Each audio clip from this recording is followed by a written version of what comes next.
各位网友，大家好，今天是2021年3月1号，星期一，抱歉，欢迎大家参加王健每日观察直播1的节目。我们今天的题目是中共政治局为什么向习近平述职啊？这是一个政治新闻，我们很久没有讲习近平了，今天讲讲。先说新闻。2月28日，根据党中央有关规定啊，这新华社报道啊。中共中央政治局委员、书记处书记、全国人大常委会、国务院、全国政协党组成员、最高人民法院、最高人民检察院党组书记每年向党中央和习近平总书记书面述职。近期有关同志按照规定向党中央和习近平总书记书面述职。然后他说，习近平认真审阅了述职报告，并提出重要要求。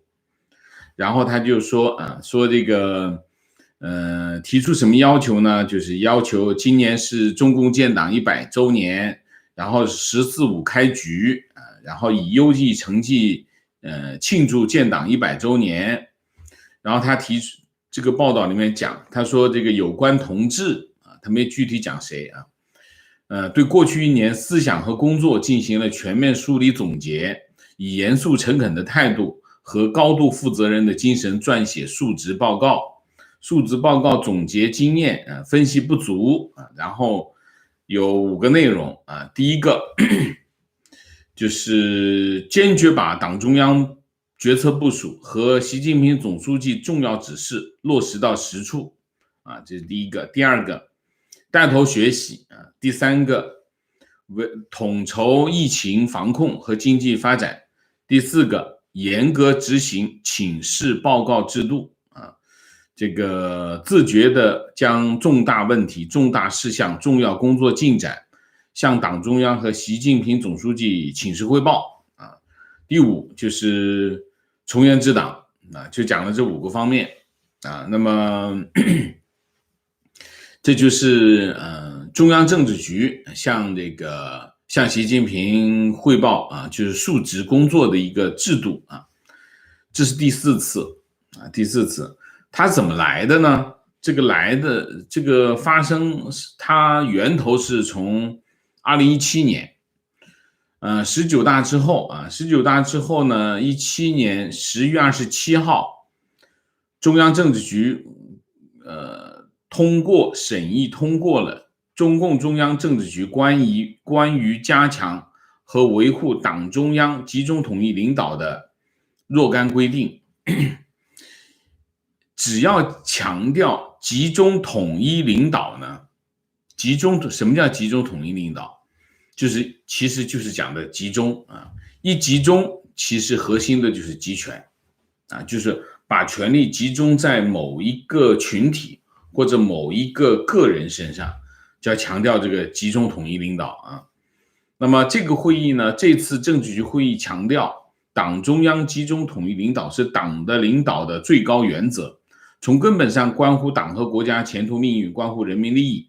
加强和维护党中央集中统一领导是全党共同的政治责任，首先是中央领导层的政治责任然后他就通过了几个规定，这几个规定影响很大，影响深远那么我先把这个规定讲就是第一个4个意识4个自信那么主动，这里面就有一个主动将重大问题报请党中央研究，认真落实党中央决策，并及时报告落实的重要进展这是一个。第二个结合向党中央推荐干部第二个。第三个对党诚实老实这是很黑社会自觉同违反党章、破坏党的纪律、危害党中央集中领导和团结统一的言行做斗争，这就是原来的这个妄议的官方版本那么第4，坚持每年向党中央和总书记书面述职，就是这就是这一条我刚才讲的那个前面那个述职就从这儿来的。第5条，严格遵守有关宣传报道的规定。习近平上台之后出了一系列的规定。这个规定是什么？规定就是宣传报道的规定，就把其他人摁下去啊。其实它有就是现在呢，对地方领导干部、对部级、省部级领导干部的宣传规格全部下降啊，全部降下来了啊，而且不能够题字，不能够写这个题字啊，不能题字啊。第六个啊，这带中央书记处、中央纪委、全国人大常委会党组、国务院党组、全国政协党组、最高人民法院党组、最高人民检察院党组每年向中央政治局常委会、中央政局报告工作啊。那么这是第一个。第二个，那你看一下啊，每年要向党中央和总书记述职，书面述职。然后呢，就是这个各个就是5套班子啊，现在1、2、3、4、5、6套班子啊，6套班子要向政治局常委会啊、中央政治局报告工作啊。那这次呢，你看第4次报告，他直接全部都向总书记书面述职，实际上他就把第4条和第6条合并在一起了，就是全部都向总书记书面述职啊。虽然这里面讲的是向政治局报告，他现在就把所有的报告全部集中在习近平那里去了啊。那么19大是习近平这个政治地位的顶峰啊，就是说到了19大，习近平他的政治地位基本上到了现在他其实不如19大那个时候更高的政治地位啊。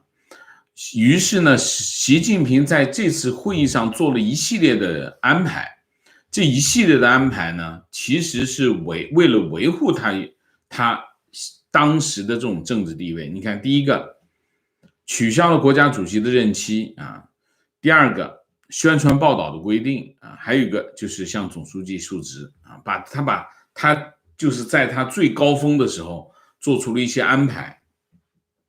那么这些安排的目的是什么？这些安排的目的只有一个，其实最终的结果就是颠覆了邓小平制定的这个集体领导的体制啊。邓小平就是文革结束之后，邓小平上来，他有一个邓小平当时的一个政治背景，就是邓小平本人的政治威望并不高啊。然后他掌握了权力，他想这个问题不大好弄，因为他前面是毛泽东的下场他看得很清楚，他不能够再重复毛泽东的事情，那怎么办？所以他其实跟政治元老们达成一个共识是什么？我们就不能够搞个人崇拜，个人崇拜下场很惨，整个党会完蛋的。然后就一个政治决策是什么？就是集体领导。集体领导防止出现个人崇拜。其实这个政治决定是从邓小平开始，一直延续到谁呢？一直延续到胡锦涛。所以中共中央政治局常委实际上是反映了政治集体领导的一个产物，从来没有发生过说政治局常委向总书记述职这件事情，从来没有发生过。为什么？集体领导嘛，我们都一样大，只是你是总书记，我们不是而已啊，所以不存在。以前在中央政治局常委这个层面，其实这7个人原来是5个人，后来变成7个人，这个他们的政治地位是一样的啊，都是正国级啊，政治地位一样，只是有个总书记在前面做最后的拍板决策，所以大部分的决策都是在政治局常委会里面做的决策。所以集体领导是中共文革结束以后最重要的政治路线。习近平在19大他获得了前所未有空前绝后的权力之后，他要做的事情是什么？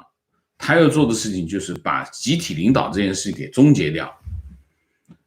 只要结束了集体领导，那就是他独裁了啊！实际上的结果就是这样啊。那么他终结了集体领导，而政治局向习近平述职这件事情，正正就是体现了他把终结了集体领导成为他个人党内独裁的一个非常重要的标志性的行为啊。那么也就是说，习近平打算把中共的党天下变成他个人的习天下，这是一个非常重要的转折，就从19大开始啊。这就是为什么我们今天要讲这个新闻。但这个新闻其实已经持续，这件事情持续了4年，2017年通过，2018、2019都发生了，2000年发生了一些改变啊。我们讲讲，那今年又有什么特殊？我们把这4年发生的事情，我们就可以看一下。你可以看到习近平他的政治权力的变化啊，政治权力的变化。那么，所以你可以看啊，就是说。你通过这件事情可以看到，习近平跟邓小平不能比啊，就是说邓小平当时拥有的权利啊，其实并不是很大啊，他是通过中顾委啊，垂帘听政，让这个胡耀邦、赵紫阳在前面，他在后面做最后的决策，你们工作先去做，有什么事情来汇报啊，所以邓小平其实。他有巨大的影响力，但是他并没有政治地位啊。邓小平是这样，毛泽东是有很强的、很崇高的政治地位，但是他不管事啊，他不管事啊，他做的党的主席、国家主席，后来国家主席取消他做党的主席，但是其实他不管事，其实把权力给了周恩来。这边是周恩来，这边是邓小平啊，所以为什么他会到后来会被架空的原因，是因为他不管事你就会被架空。那这刘少奇、邓小平、周恩来一联手，他就架空到最后，他连中央文件他都看不到，所以他要搞文革。习近平其实是你从权力的角度来看，他是超过了毛泽东啊，他又管事。他又抓权，所以又管事又抓权，他就容易获得更大的权利。那么他这种更大的权利，他在这个为什么他能够获得这么大的权利？就2个方面，习近平抓2个方面，这2个方面让他获得更大的权利。一个方面是什么？一个方面就是人事，习近平对人事抓得非常紧。而且全力以赴，他用他的地位去安排自己的人，这是第一个。第二个就是抓什么呢？抓这个政治地位，他不断的去经营他的政治地位，通过宣传，通过这种各种各样的表述。大家知道，中共党内的政治斗争，其实讲来讲去就这2条，就是这2条啊。抓这个人事，你这个位置是我的人，这个位置又是我的人啊，这些位置都是我的人啊，我就有什么，我就有权利，因为我说的话有人听。还有就是政治地位，只要你把你政治地位垒得足够高，那你的影响力就很大，就是其他人不敢冒犯你，只要其他人服从你，你不就有权利了吗？这就是中共的政治逻辑啊。那么，所以习近平在人事抢位置方面，那是全力以赴。那么在这个政治地位上，那是厚颜无耻啊，基本上就这样。所以你可以看前一阵子这个扶贫这个标兵史册讲的是什么？其实讲的就是为目标就是政治地位。我们来看一下2017年。这个政局通过了这个就是关于这个述职的这个规定之后，18年是它的标题是什么？18年是标题是中共政治局同志向党中央和习近平总书记述职，他的陈述是中央政治局同志啊。那么他因为第一次，所以他很多规矩都在这个时候建立起来。那么中央政治局同志。述职7个方面内容啊，带头增强4个意识啊，维护习近平为核心的党中央权威，集中统一领导，所以他第一次来就强调这些啊，19大精神啊，做老实人啊，做明白人啊，对党忠诚啊，然后反对自由主义啊，反对个人主义啊，反对分散主义啊，这个本位主义、好人主义，坚决不搞一言堂、家长制，其他人不能搞家长制，也不能搞一言堂，只有一个人可以，就习近平啊。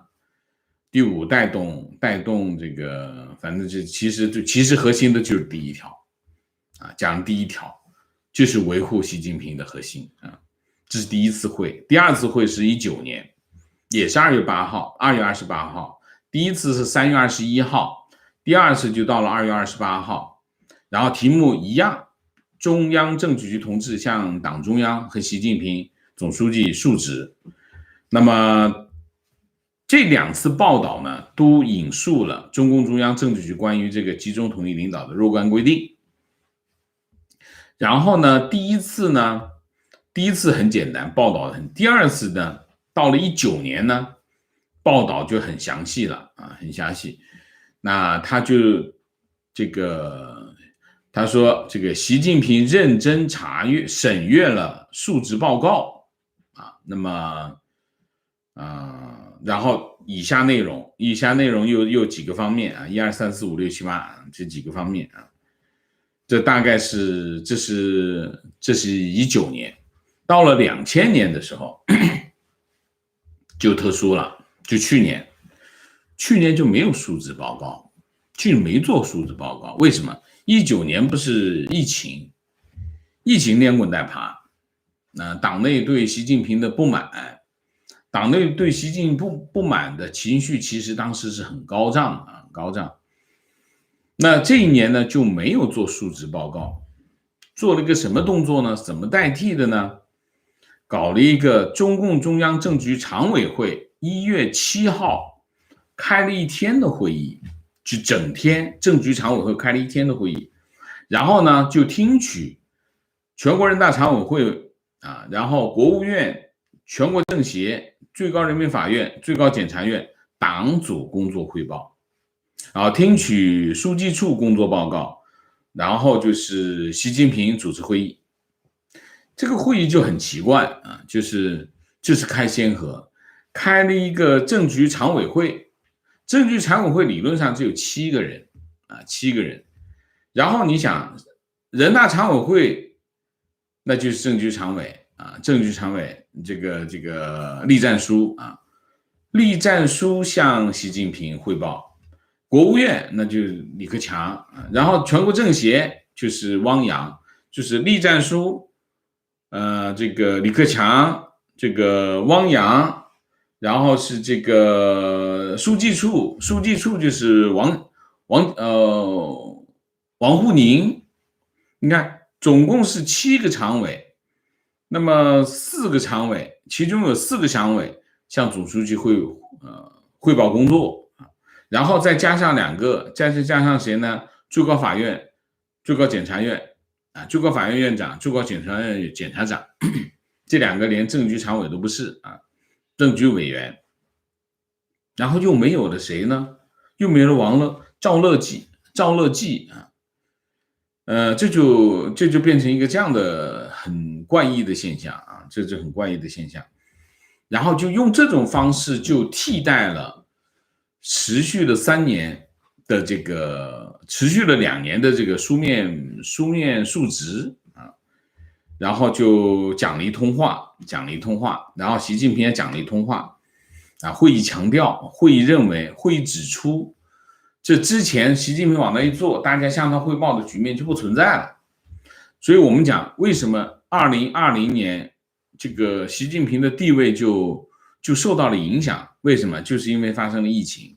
所以你可以看，从这些事情你可以看到，这些事情的变化其实反映了习近平的他的这种政治地位的变化啊。然后到了今年这个又开始述职了啊，又开始述职，说明什么呢？说明习近平是尽量的把这个形势搬回到原来的这个政治轨道上来，那也就是他努力恢复他原有的政治地位。那这件事情基本上你一看，疫情，你从这件事情可以看出来，疫情对习近平的冲击已经基本上过去了，习近平又回到了他原有的这种政治地位上来。我们通过这个第4次这种述职，我们可以看出这个变化，就是这个往上走，啪掉下来，然后又回来了又回来了。就习近平就很擅长这种党内这种权力斗争，他通过这一系列的操作，又把原来失去的一个抢回来了。那么他为什么能够做到这一点为什么原因是我讲讲这个，今天他有个讲话，今天开了个会，开了个什么会呢？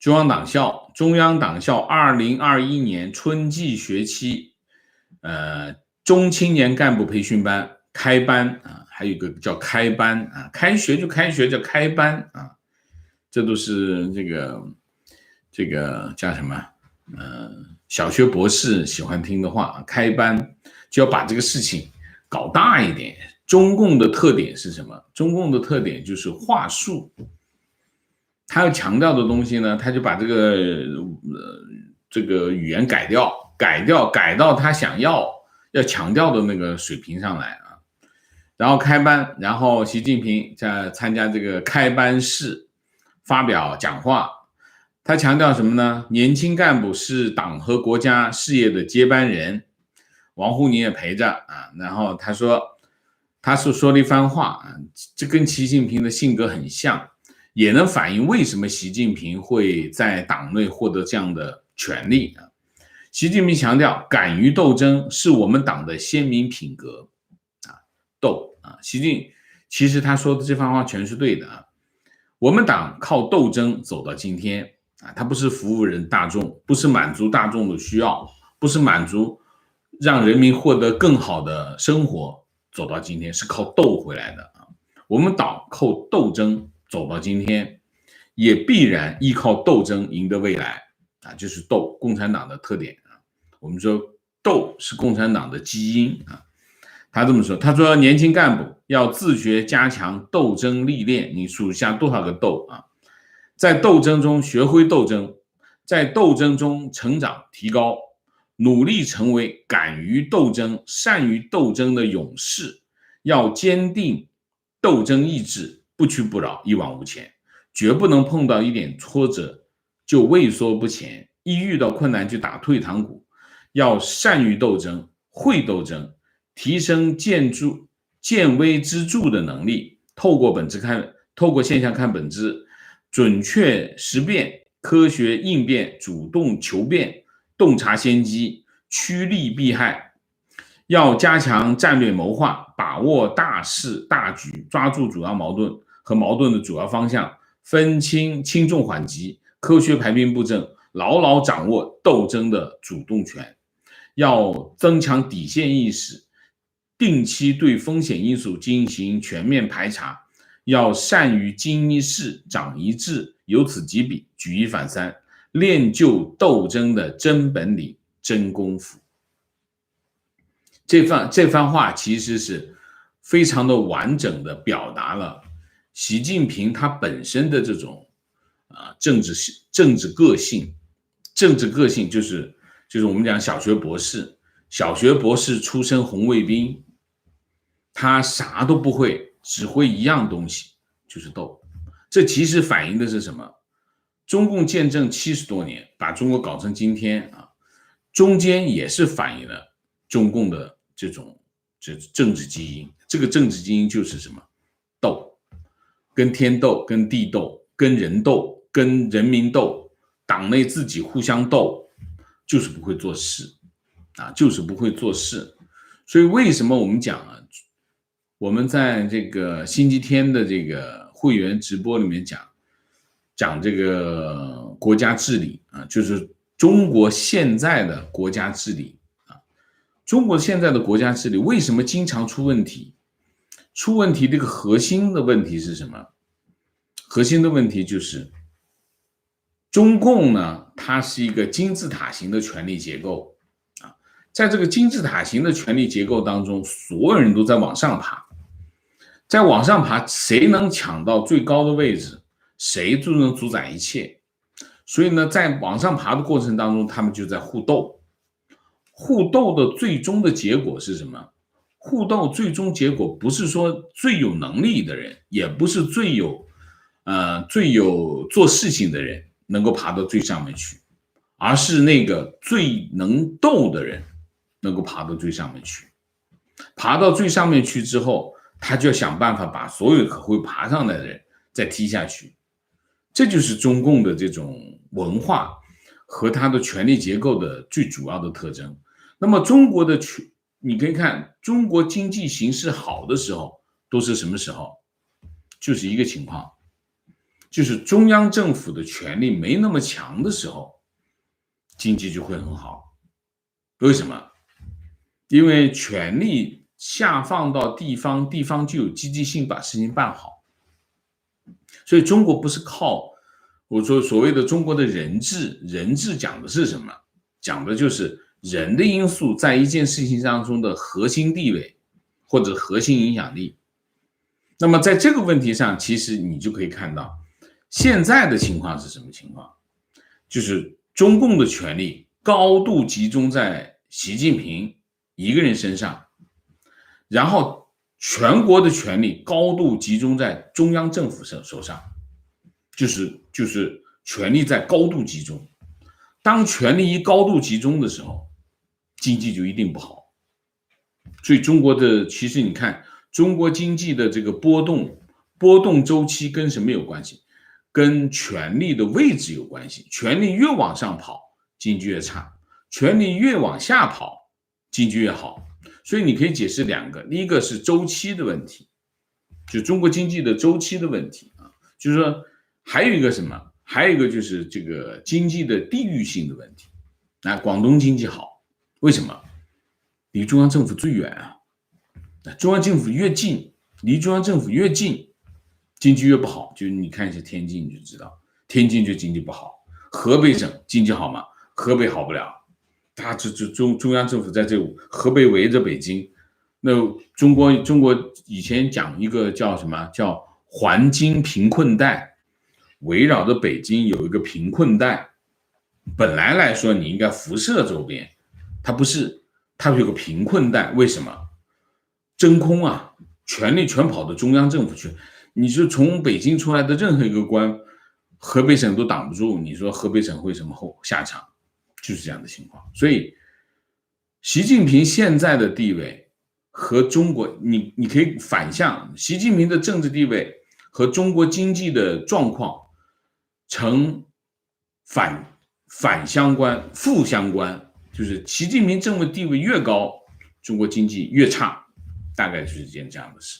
但是你现在可以看，通过第4次这个中央政治局向习近平述职这件事情，你可以看出来，习近平已经度过了这个疫情对他的政治地位冲击波，已经度过去了。他的政治地位又回到了这个2019年之前，2019年这样的水平，大体上是这样。这就是我们今天的主题，好吧？那我们今天主题就到这里，我们下面就进入互动。进入互动之前，温馨提示，请大家点赞，请新来的网友订阅，请大家加入我们的会员，支持我们做更好的节目啊。那么进入互动之后呢，请大家不要聊天啊。那么4个情况、问题、观点、情绪，好吗 ？OK， 明谢 Roger， 谢谢。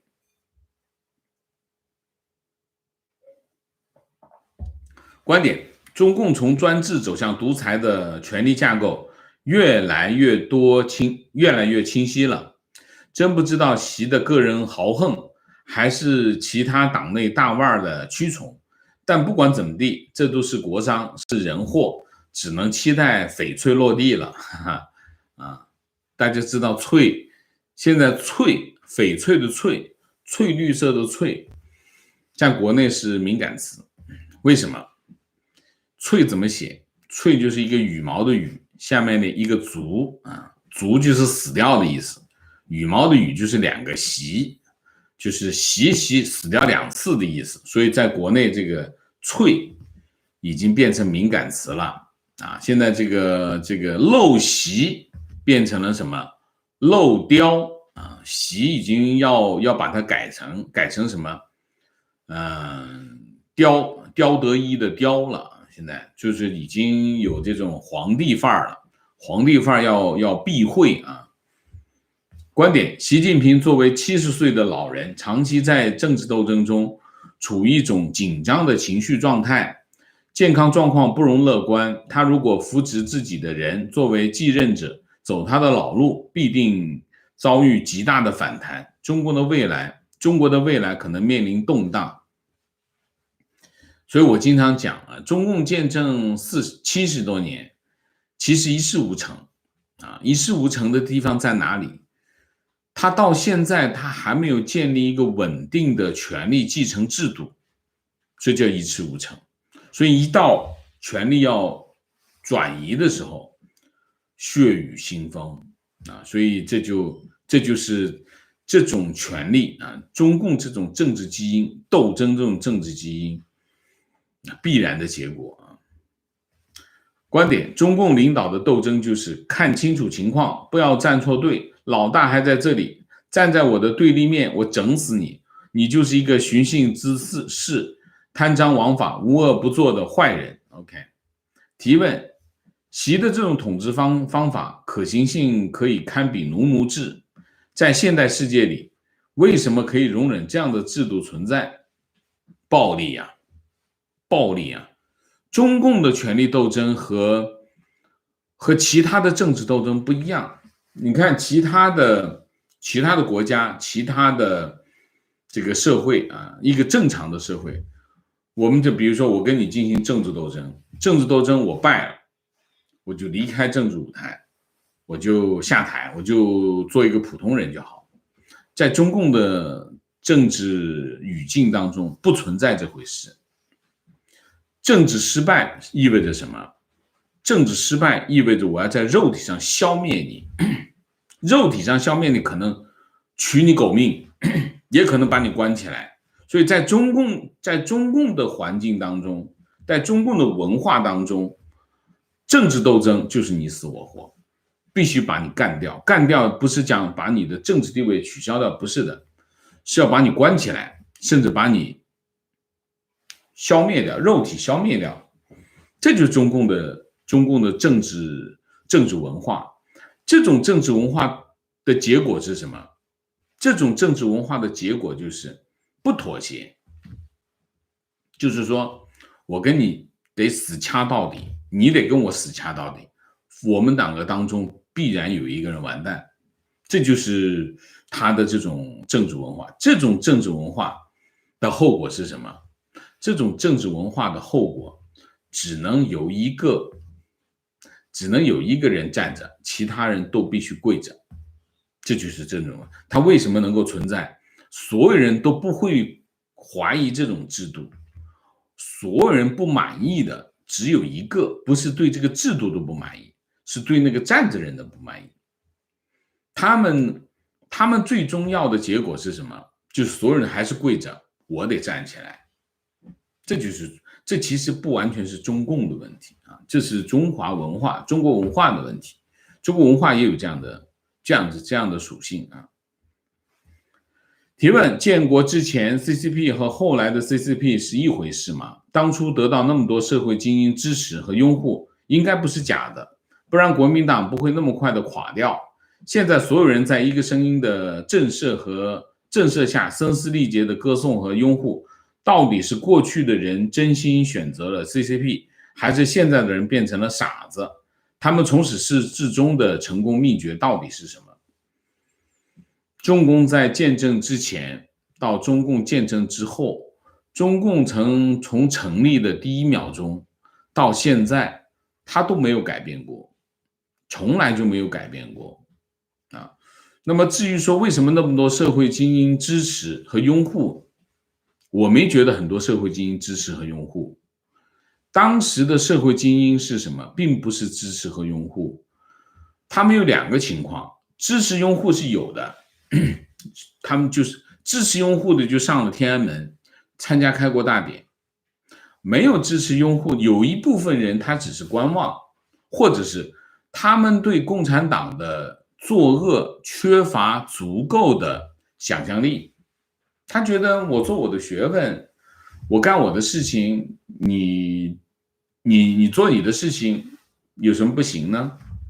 很多人是这样，他们是抱着一种观望，一种怎么说呢？缺乏想象力。还有一个是，我想看看你到底能干到什么地步。还有一部分人是这么想，所以我不觉得中共夺取政权并不是因为他获得社会精英的支持，中共获得政权，他就是打架的天下，他用的是枪杆子，不是因为社会精英支持他获得的政权。所以结论是什么？结论就是两个。第一个，中共从诞生的那一秒钟到他现在，他从来没有改变过他的暴力的精英，他的这种对政权的这种痴迷，1秒钟都没有改变过，这是第一个。第二个，他的政权获得从来不是得到了人民和社会精英的支持而获得的，他是用枪杆子打下来的，他是通过暴力夺取的政权，这是两回事。城里城外全是军人，然后这个国家就成立了，是这样的啊。所以你不能说他获得了政权，从而证明了他得到了人民的支持，这是没有因果关系的。情绪习连任是大概率，他命好，和西方社会相比，控制疫情为他加了连任的筹码，他命好吗？那就是说大家命都不好咯。我不知道。那这是一个目前中国政局当中最不确定的一件事情，就是习会不会连任这件事情。概率嘛，中共的权力转移不存在概率的问题，它是一个豁然性的结果，所以我不觉得它有什么，就是用逻辑没办法分析。你用当初习接班，为什么会是习接班，有逻辑关系吗？你当然可以讲啊，这个选了一个红二代，这就是逻辑嘛。那你胡不是红二代，这个江呢？江红二代不明显吧？所以没有逻辑啊。用逻辑分析，没办法分析啊。观点：川普走后，习各方面的势力明显又回来了许多。这就是川普支持者啊。我觉得未必啊，我认为未来4年，习回不回来跟中国的情况又有点不一样。我觉得未来4年中国会更难过啊，会更难过。观点：只能鼓励聪明又有智慧的中国人尽快的离开那个杜鹃窝，每一个人都是独立的个体，有谦虚的自由，过正常的生活。OK。提问：王老师，习会提名王沪宁为接班人吗？大家有没有留意哈？这个海外的自媒体定期都会讲这个王沪宁要政变，大家有没有这个印象啊？你想一下，最近又有开始讲王沪宁要政变了，但是你看习近平进进出出都带着王沪宁。而且你看这个中央党校是王沪宁管的，中央党校开班，习近平跑来捧场。你看从动作上来说，习近平其实挺捧这个王沪宁的，他只要出门，王沪宁跟着陪全程陪。但是呢，你看海外自媒体很奇怪，经常的有海外自媒体定期吧，3-5个月就出来讲王沪宁要坑习近平。那为什么你提王沪宁会做接班人呢？依据是什么？这不大家思考一下，为什么会有声音说王沪宁要做接班人，同时又有自媒体说王沪宁要坑习近平，然后在习近平那头呢又很捧王沪宁，原因是什么啊？大家思考一下啊。提问：之前跟我的朋友聊中国和美国的政治，朋友是美国白人，他非常赞成中共现在的政策策略，说习现在这样做是为了之后摆脱资本主义的外衣，回到社会主义。然后又问我，资本主义一定会走向灭亡，所以当资本主义制度走向尽头的时候，只有社会主义站出来。想知道如果王先生会怎么回答这个问题？我不会跟他回答这个问题，因为我们根本没有辩论的可能啊，你说是不是？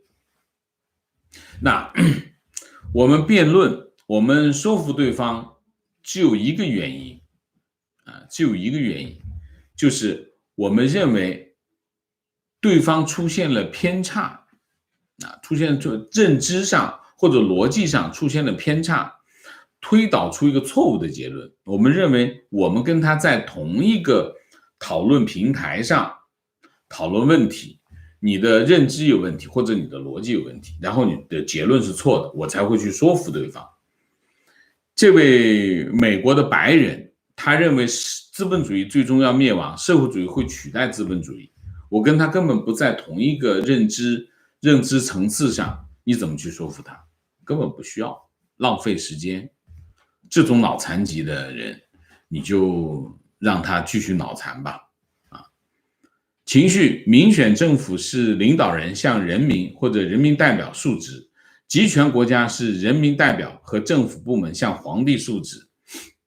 很对。情况，今年疫情严重，经济不那么好，体制内待遇一直在提高，尤其是公检法、军人、退休、央企，而且体制内的级别收入差距越来越大，而体制外越来越难过，越来越不公平，越来越压迫，等级身份越来越明显，不知道这种情况能持续多久。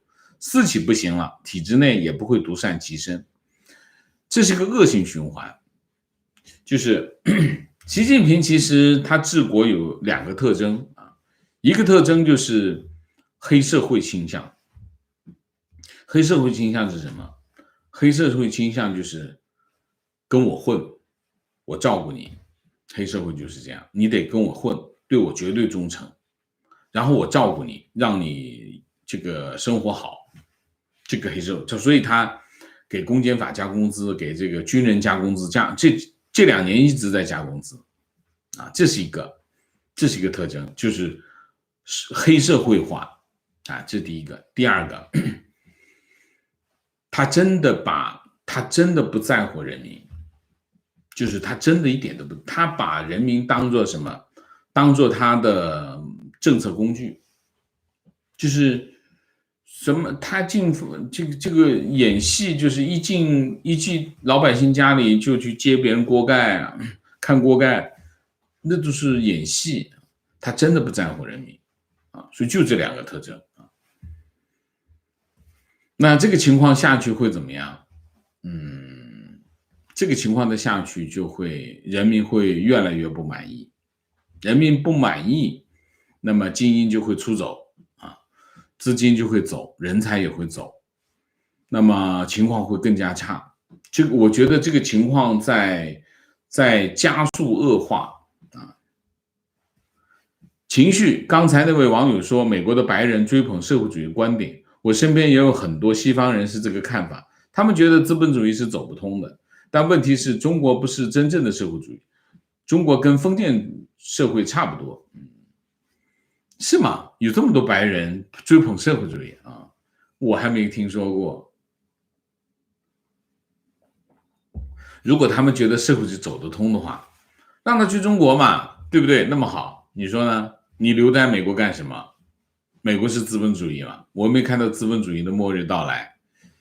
为什么资本主义会有末日？你如果相信马克思那一套，相信列宁那一套，那应该去苏联去中国嘛，或者要实在不行你就去越南或者去朝鲜嘛，对不对？那是社会主义社会主义早就已经失败了情绪，我的儿子，小学1年级，竟然被要求今天看开学第一课，永远跟党走，还要拍照之类的上交啊。家人除了我，没有人同意放弃现在所谓的中产生活，移民到国外受苦啊。情况，我是墙内一名普通大学生。前2天王老师说的为什么扶贫会死人，我在大学团课中了解一些。中国式扶贫更像一种工程，他们为贫困山区修路，通电，路造好了，什么创业是当地自己的事情。他们扶贫率更像通路率，作为一项工程，死亡也就很正常。修路就会死人吗？而且他自己在修路吗？这是扶贫干部下乡之后自己在那修路放炮，然后把自己炸死。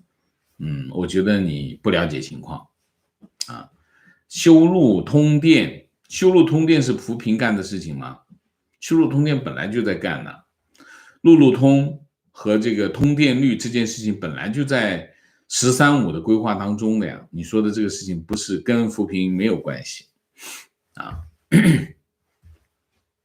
情况，我在北京一个机车改装工作室，去年北京禁止改装，查封了我合法注册的车间，瞬间失业。一个熟人在河北有扶贫企业下乡，收留了我。我到了乡下扶贫企业才清楚，没有什么扶贫。扶贫企业主们整天都在琢磨政策搞扶贫款，在乡下圈块地，表面是扶贫企业下乡，实际是空壳，越扶贫越滋养官商勾结。提问：王老师之前有一期节目提到，中国政府的财政收入有一般性公共预算、政府性基金收入、国有企业经营收入这3部分，其中2020年国有资本收入4778亿，这仅仅是中移动现在每年净利润就超过1000亿，这就是这类大型央企的利润不算作国有经营收入吗？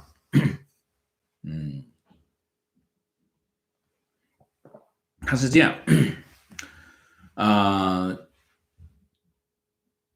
国企的收入并不是他拿去交给政府的收入。4778亿讲的是什么？讲的是国有企业向政府交的这个资本，它有一种税种啊，这个就是叫类似这个资本增值税这一类的东西啊，就是你拿着我的资产去做经营，那你要跟我交税啊。那么交多少呢？经济情况好的时候，那就少交一点啊；经济情况差一点的时候，你就给我多交一点。477亿就是多交一点，大概是这样。那么国企每年盈利多少？央企我印象中每年的盈利大概是忘记了，记不住了。反正就是跟国有经营的收入不是一个概念啊。情绪，领导违规，当场指出，结果被同事埋怨，说你这样不是连累大家被领导更苛刻的对待，你真是个害群之马。我真的感觉强国思想真的太强了。OK， 提问王老师，缅甸情况有中共插手吗？缅甸有很多独立的武装，各个邦接壤中国的武装都为中共马首是瞻。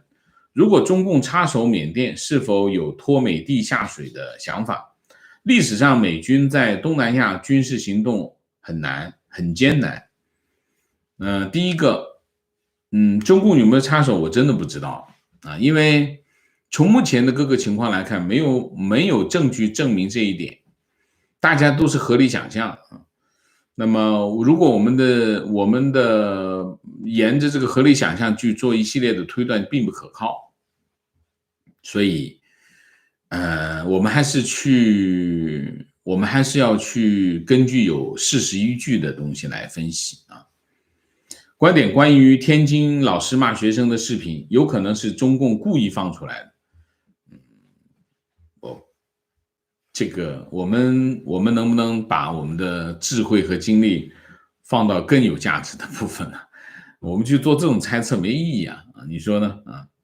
观点，国内平台上大多数留言都是粉红内容，但是其实有很多人不是粉红，只是他们被舆论管控了，不是留言被删，就是被屏蔽，或者严重点的被请查，或者是请喝茶，或者是追责。所以大家不要误解，国内网友不都是粉红，只是很多人无法发声，发言屏蔽，迫于打压不敢发声，非常正确，不是所有人都是粉红啊。观点，我觉得有些西方人追捧的社会主义可能是北欧式的社会主义，北欧式的并不是社会主义啊。大家知道社会主义的本质是什么？社会主义本质是什么？把福利社会讲成社会主义，那是非常无耻的污蔑啊！一个国家本来就应该给他的国民提供福利。我们受到的教育是什么？共产党给我们讲的所谓的福利主义就是欺骗，我们从小受的教育是这个。但是别人北欧的福利社会就是社会主义，不对，不对的啊！社会主义的本质是什么？社会的本质就是两条，你记住。我们不要去搞什么概念啊，我们不讨论，我们不进行概念的争论。社会主义本质就两条，符合这两条就是社会主义，或者叫社会主义运动啊。第一条，生产资料国有，第一条；第二条，集权，或者是中共独裁共产党独裁，就这两条，就是独裁政权配合生产资料国有，或者是国有经济，搞这两条就是社会主义，不搞这两条就不是社会主义。北欧是社会主义吗？胡扯，那就是污蔑北欧啊！所以在这个问题上，我们不要讨论，不需要再去讨论那么多，什么北欧是不是社会主义、马列主义？列宁主义是什么？列宁主义就是暴力。我们就简单的描述，列宁主义没有别的。列宁主义的核心是什么？暴力。斯大林主义是什么？斯大林主义就是把暴力变成社会机器，国家机器暴力化，就是国家机器只用暴力进行管理，就是列宁主义啊，就是斯大林主义，就是所有的一切都是暴力，只用暴力进行国家管理，所以一层层，所以一样比一样坏。其实社会主义运动是从苏联开始的啊，所以列宁推动了社会主义运动的实践啊。第一个社会主义国家就是苏联啊，苏联它实现的就是两条，第一条苏共的独裁政权，第二条生产资料国有，就是这两条。这是在苏联先发生的，它会慢慢的演进出来，演化出一个计划体制、计划经济，演化出来一个列宁主义的暴力革命模式，演化出来斯大林主义的这种国家暴力体制，这就是社会主义。这所有的一切就是社会主义实践。跑到中国，中共没有发明任何一样东西跟社会主义有关的东西，它全部都是抄苏联的社会主义模式。所谓的什么这个中国特色，只是他做不好，他没有能力做到苏联那么极致。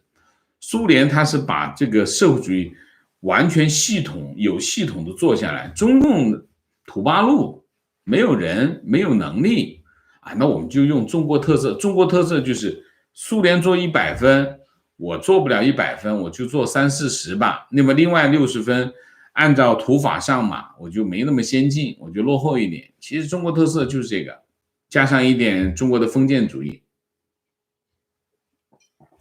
就是这个。所以我们不要去吹捧这些所谓的社会主义，社会主义跟福利没有1毛钱的关系啊。情绪，我非常感谢王老师解决了我多年关于北欧式社会主义的困惑。我就住在北欧，以前以为北欧社会主义是社会主义不同的分支，我真的太天真。北欧不是社会主义，北欧就是北欧的福利主义，反映了一个国家对国民的承担，这是个非常非常简单的事实。